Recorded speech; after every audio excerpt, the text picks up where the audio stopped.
Honest to God, hi, we should everyone. do a podcast just of our pre-show talk.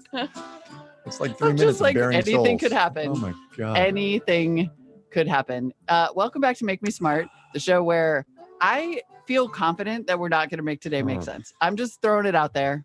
It will absolutely not Anything make could sense happen. today. Oh my goodness. There's a lot Bridget going on, people. is There's a lot going on. Panicking right now. I'm sure she is. There are so many slacks. I can't even look at them now. So I'm Kai Ryssdal, for those of you who are not familiar, number one. Number two, it's Happy Hour Friday, Economics on Tap, for those of you who are not familiar. Live stream is up and running. We got the YouTube, we got the Discord. We're glad you're here because frankly, I think we need some company today. That's all I'm saying. We do need some company to keep us on the straight and narrow. Right. Also, I believe that Garrison 78 in the Discord has already won today's Economics on Tap happy hour with his bourbon, cream, and coffee. Ooh. Sounds amazing. Right. Yep. That might have just been a suggestion. But doesn't that sound so good? I went a little bit old school. I just brought bourbon. Speaking of which, well, bourbon. Because it's fall now. Mollywood.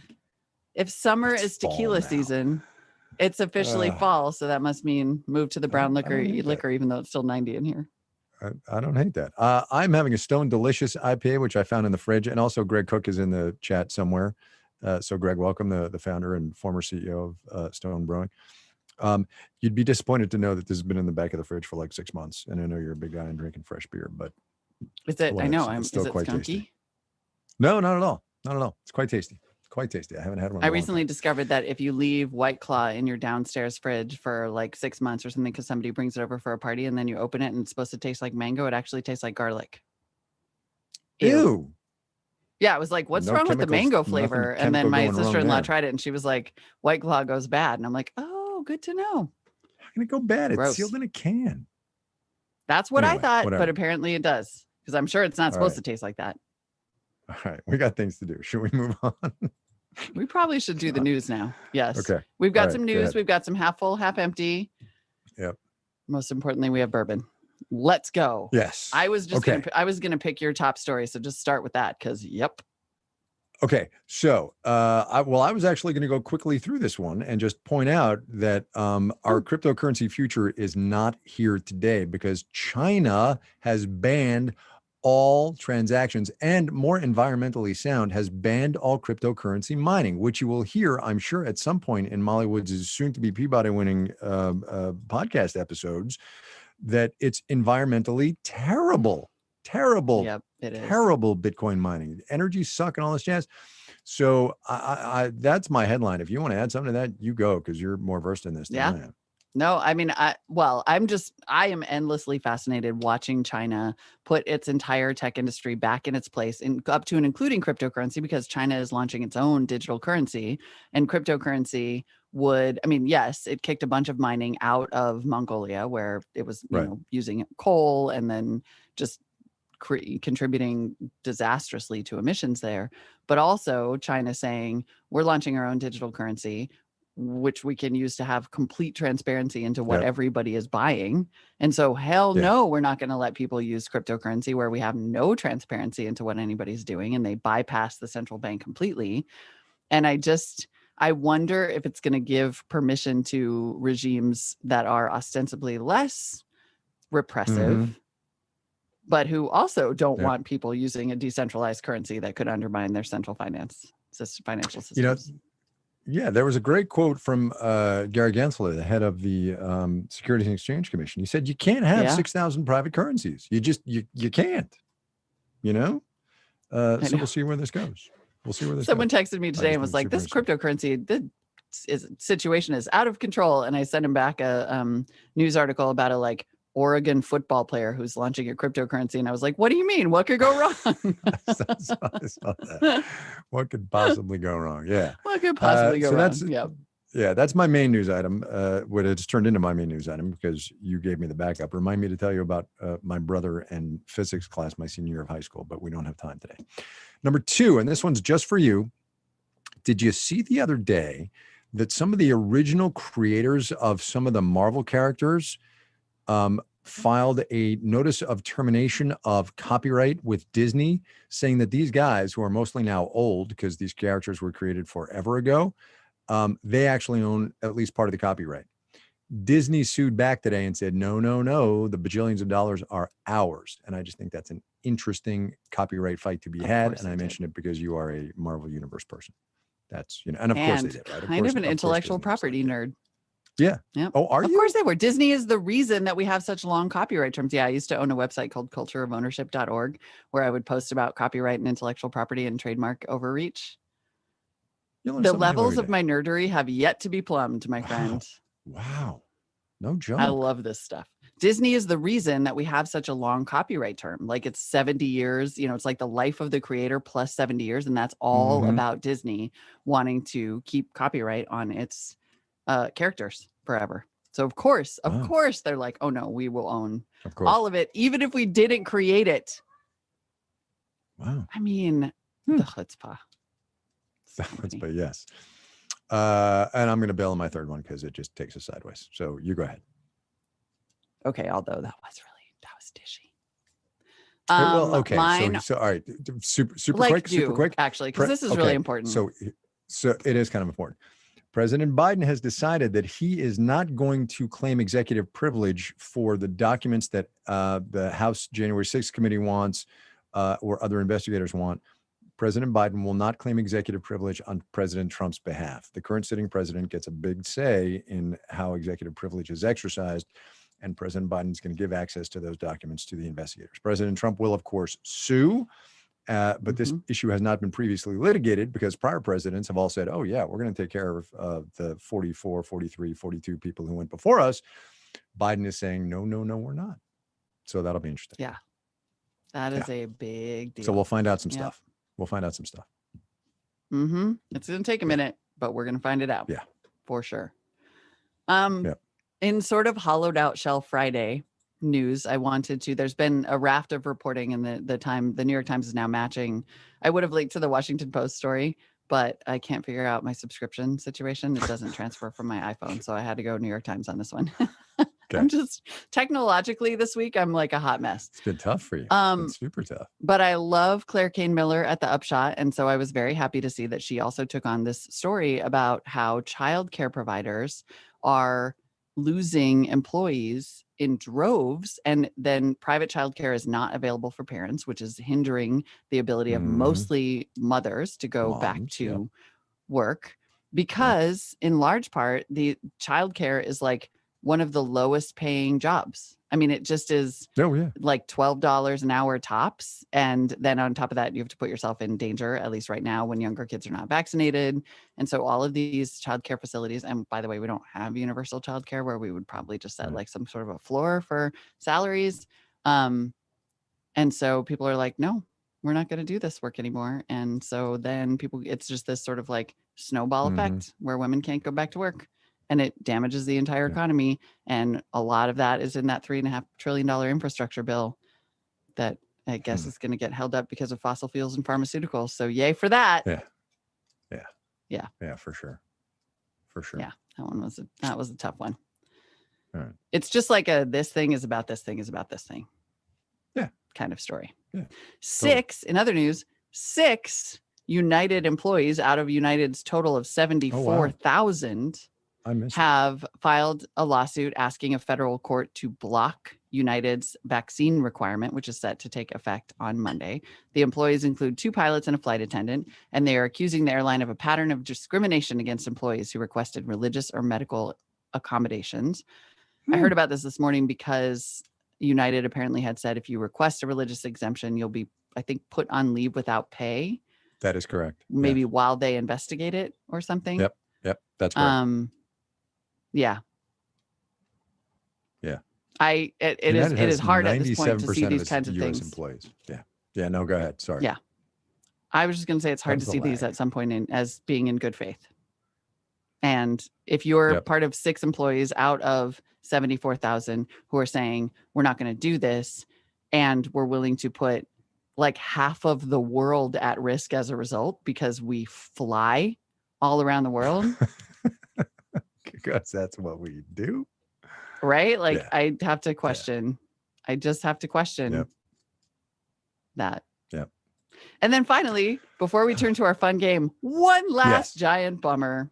It is the last day of Climate Week, which means that there's been like obviously even more climate. Yep, UN Climate Week has been happening. I did not. Okay, this is. That's why we dropped the. That's why we dropped the How We Survived trailer this week, because it's like a news peg. I was wondering. For Climate Week. Okay. Sorry. You guys didn't. You didn't have a whole Climate Week slate of coverage on your show. No, I didn't know. No, sorry. Peanut, you should let me run that thing. Oh. It's kind of a big business story. Oh. So it turns out that there is from justcapital.com a store some what's the word I'm looking for, research out today looking at the kind of top 1,000 companies and finding that only 42.8% of the Russell 1000 companies have disclosed a commitment to reducing emissions. Only 10.6% of those companies disclosed a net zero commitment by 2050. And only 6.7 of company committees met the 1.5 degree scenario, which would basically be like the company version of agreeing to the Paris Accords, Paris Climate Accords. Even though, like, listen, all your younger employees want this, all of them. Yeah, that's the thing. They all do. It's they so want you big to do among the youths, as it were. Yeah, they all do. Huh? Yeah. Yep. So, what was it? What was the phrase the other day? High risk of failure. High risk of that's for humanity. Don't say that here. Don't say that here. Right. Yep. No, we don't talk about that anymore. Okay. All right. Should we play a game? Yes. Let us play a game. Oh my goodness. Half full, half empty is the name of the game. Our predictions on various topics. I'm not sure they're predictions. I think they're just value judgments, to be more accurate. Right? It's like how we feel. It's not what we think is going to happen, right? It's like our opinions. Yeah. That's right. Our opinions. Mm-hmm. Drew Jostad is our host. That's right. Our random thoughts on a Friday afternoon after a long week. The weeks get longer and longer and longer around here, man. I'm telling you. Drew. Help us. Are you half full or half empty on the Fed taper? Oh, good grief. Seriously? Bridget, don't call it a taper. What? I can't even. Wow. Oh, God. Okay. So super quick for those who don't follow. And don't listen to Marketplace. Number one, why not? Number two, the Federal Reserve has been buying $120 billion worth of Treasury bonds and mortgage-backed securities since basically the first days of the pandemic. That has artificially suppressed interest rates, kept many parts of this economy going as a result. And now with the economy reasonably healthy, parenthetically, that's not entirely true. There are parts of it that are deeply broken, close parentheses. Moms can't go back to work because childcare. Moms can't go back to work, as we were just talking about. Anyway, so the Fed is going to start perhaps as early as its next meeting, which is November 2nd and 3rd. It's going to announce that it's going to start tapering off that $120 billion a month. Doesn't mean they're going to stop. It means they're going to buy $115 billion or $100 billion or whatever. So that's the big deal. The markets, of course, will go, oh my God, you're killing us. And there will be a little bit of a taper tantrum. That's what you need to know to understand my answer to this question. I'm just half freaking empty on this thing.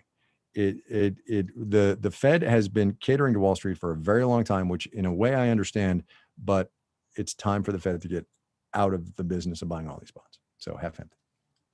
I guess I'm half full on the does paper, that mean you're half empty on it caring. happening because you think the tantrum is going to work? No, it's definitely going to happen. It is going to happen. Powell has backed himself into a corner. I guess I'm half full on it happening, and I'm half empty on dealing with it because it's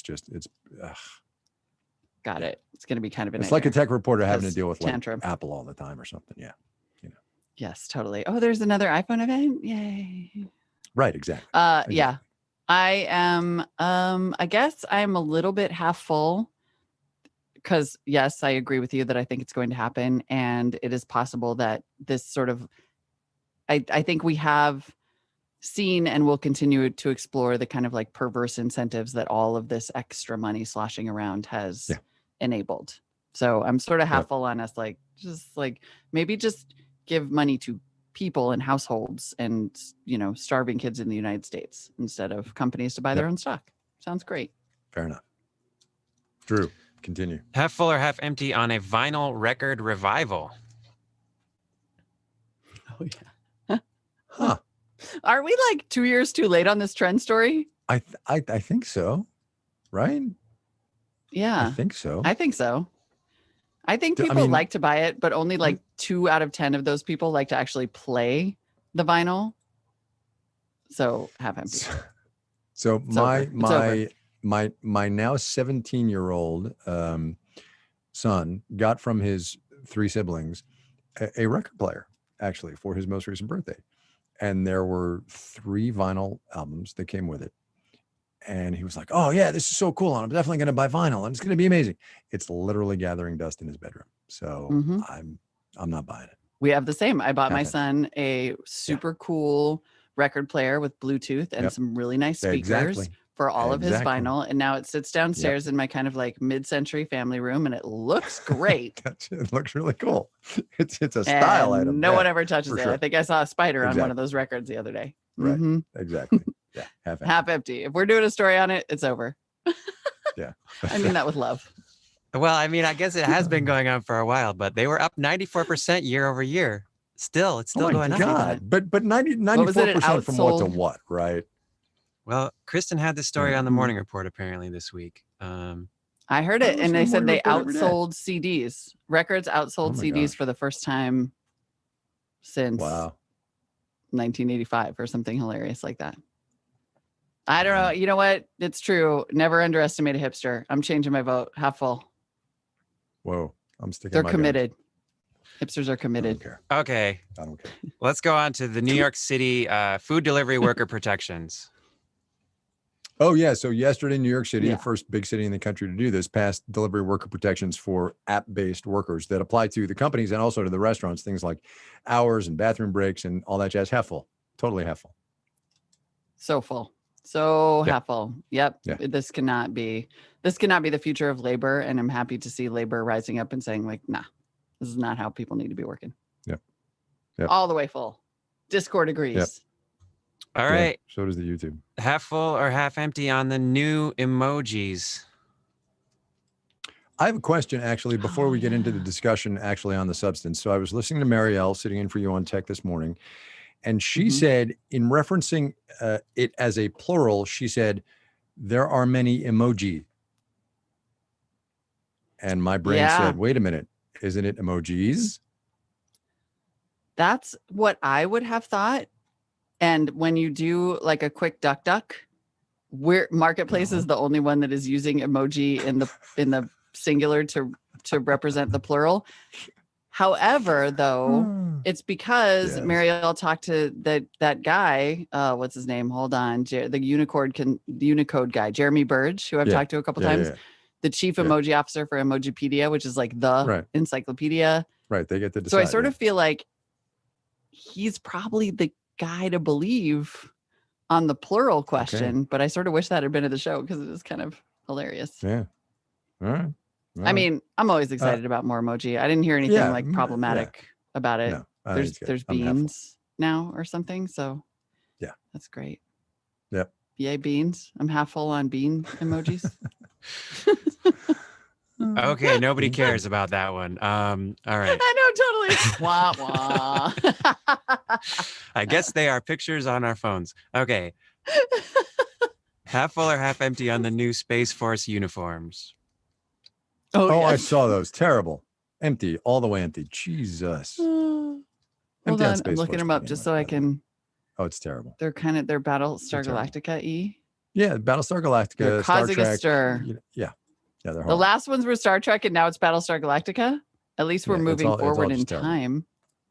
It's all just terrible. That is hilarious. Of course, I'm looking at it. I'm also thinking. the guy who wants. I'm not stalling. Yeah, I'm also the guy who wants the Navy to go back. In fact, they have actually go back to service dress khaki, but that's me. Never mind. Just a little bit of jealousy. Uniform I jealousy. think these are unnecessarily throwbacky. So Oh, that's I'm going to good. go with half empty. That's a very good way to do it. Yep. Yeah, I don't understand Yep. the like. Why does it have to be the kind of the crossover, the asymmetrical thing? Yep. It is very Yep. Battlestar Galactica, which makes me want to like it. But instead, I'm going to say they're weirdly old fashioned, and I don't care for it. Half empty. Fair. But oh my goodness. Well, there we go. Well done, Drew. Good co-starring. Holy cow. Good stuff. Awesome. That is it for us today, as regular listeners will know by the music. If you've got to make me smile, by the way, or if you want to share something that made you smile, send it to us, would you? Because honestly, sometimes it's hard to find one after a long day of doing stuff. We get a little in our heads. We get in our own heads about Yeah, we do. the news sometimes. But also it's just sort of fun to sort of be like, thanks, Bob, for the Make Me Smile. So send those. Also send your questions or your answers to the Make Me Smart question. You might have makemesmart@marketplace.org. We accept emails and voice memos. Okay, Bridget, don't kill me. We should just do it like one day Molly and I don't show up and we just have random listener guest hosts. Sorry. Because they're going to send us a Make Me Smile. They're going to send us a Make Me Smart question. And here they are today, Joe and they're Sally, already doing all the work. Show. That's right. Why did we not think of that as a fundraising premium? I don't know. Because, hello. Oh my God. It's like a school auction, man. Pay a certain amount and you can host the show. You can, in this hot ass garage. You can call us 508-827-6278, 508-UB Smart. Before we hit the music, we have a special thanks to a guy who has been behind the scenes and super instrumental, Brian Ronigan. Today is his last day at Marketplace, and behind the scenes, he was our director of product. And the reason it's super relevant to you, Make Me Smart audience, is because if you ever have been one of the people who says, Alexa, make me smart, you should know that Brian built that. He built that smart speaker skill. Literally did. Like no one was doing that. He just was sitting there in Amazon's, documentation, figuring out how to make the skill and testing it and demoing it. And it was it was a really big deal for us. Also, he's just a great guy. I've hung out with him at Star Wars parties. Like he's just a cool, fun, fantastic person. Super cool dude. The really interesting part about Brian, there are two of them actually. One is that he started at Marketplace as an intern with me in the newsroom. Gotta Ronahan. Be 10, 12, 14 years ago. Yeah, also, Ronahan. I said his name wrong because we never talk about him on the radio because behind the scenes. That's right. Ronahan. Anyway, started as an intern in the newsroom, left, learned to code, acquired a bunch of skills, and came back and leaves as our director of product.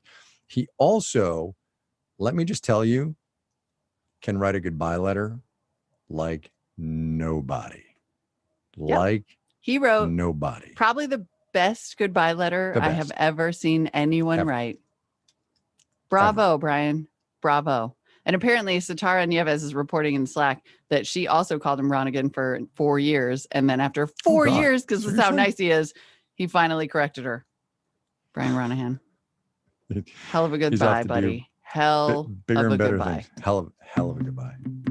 You nailed it. Hat is off. You nailed it, Hat friends. is off, as it were. Yeah.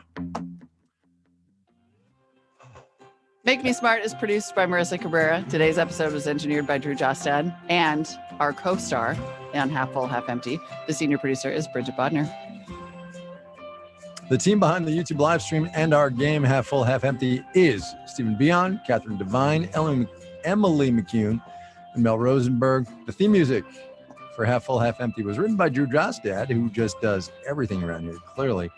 The executive director, God, Kai, Jesus, will you? The executive director of On Demand is Satara Nieves. God. Was it half my mother beer? tongue? Did And you have half of the beer? My whole. I've literally had like 3/4 of a beer, and I can't even anymore. It's just falling apart. I hate myself, dude. God. Seriously, we're like those marathoners just crawling toward the finish line. Well, I mean, look, we're going for half an hour here. Hey, we got a nice 15-minute podcast for you that's going to go half an hour. It's going to go half an hour. Oh man, I'm sweaty, rambling, and drinking. It's a job. It's a job. It's the old beer. That's exactly right, Patrick.